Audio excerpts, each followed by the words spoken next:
Hey, I need to give you guys an update on what Living Hope Church is doing in response to the coronavirus outbreak here in North Carolina and specifically Forsyth County. It's a tough call for us to make. There's a lot of options to make, but we met a lot of options to consider.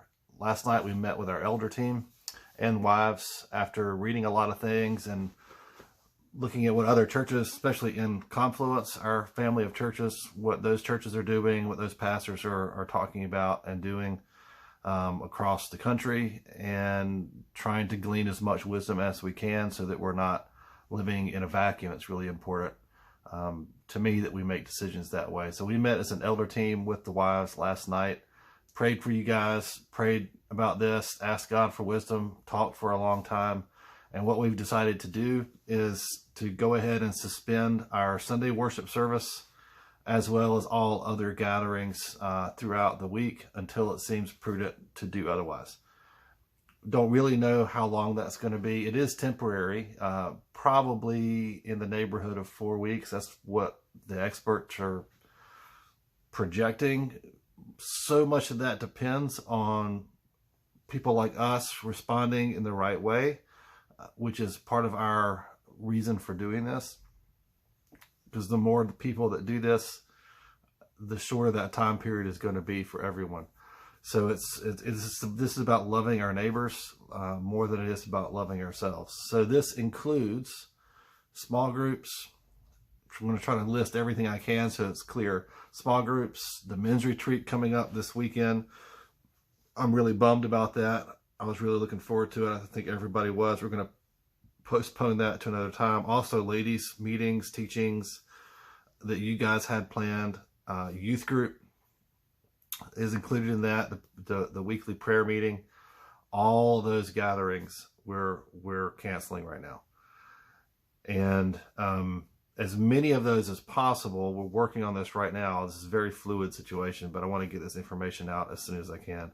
Many of these things we can do online, like maybe the prayer meeting could be a video chat, and we could do that that way without having to meet together.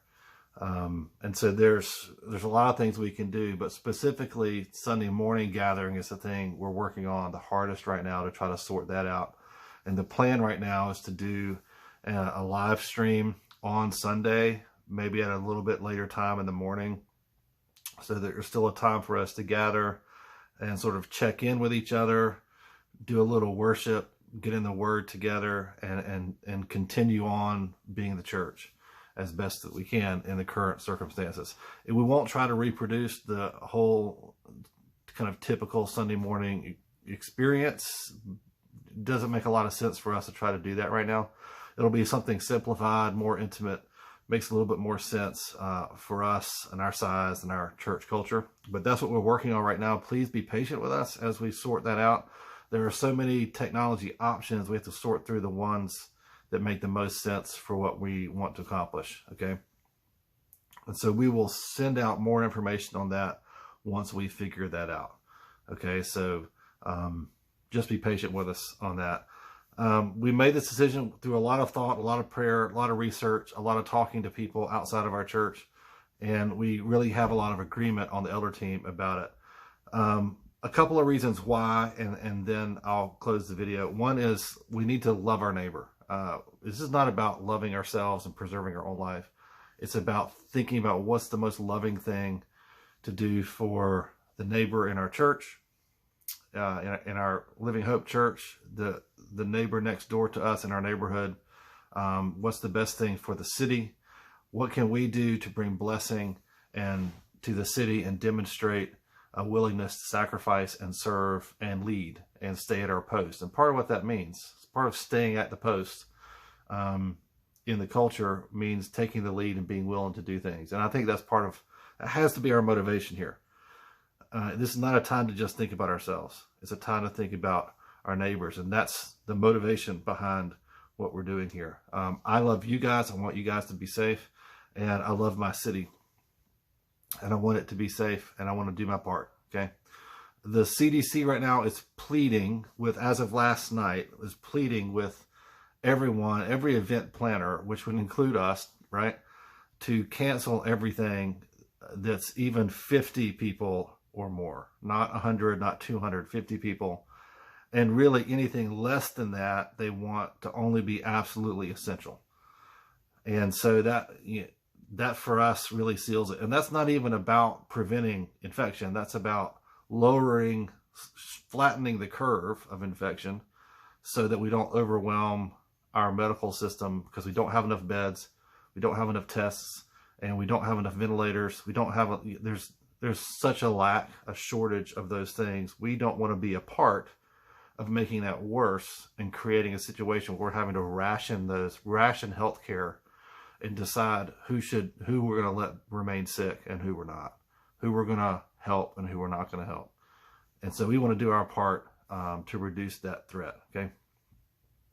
Second reason is the church is not a building and it's not a meeting. It includes a meeting, but it is more than a meeting. And I am committed to meeting together, probably more than most. But we have to weigh that against the other truth, which is that we are the church's people. It's not a meeting. It's not a program. It's not a building.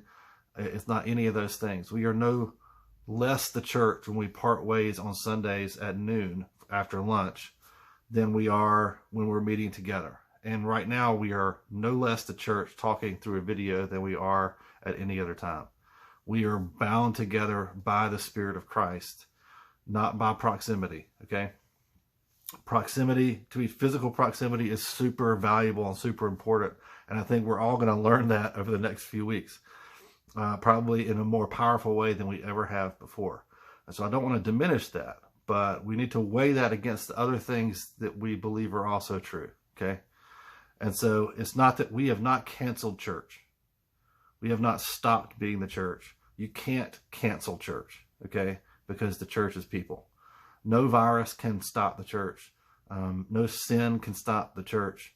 No demon, no angel, nobody can stop the church from being the church, because what makes us the church is Jesus and his Spirit in us.